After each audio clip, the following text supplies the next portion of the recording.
So yun nga guys, maraming salamat pala kay ate sa nagbigay sa akin nito. So yun, sakto wala akong mabilan ngayon kasi holiday ngayon guys, walang mga bukas tindahan sa karinderya. Sakto. Thank you so much dito ate.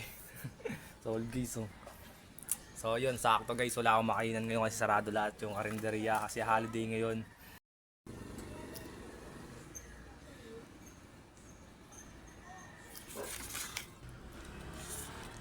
Kamtal guys. Mukbang to, mukbang.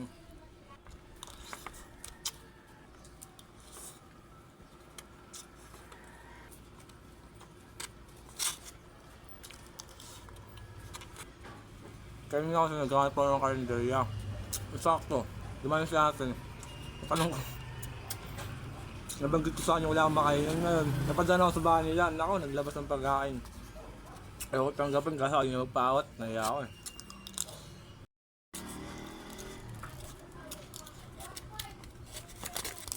So guys,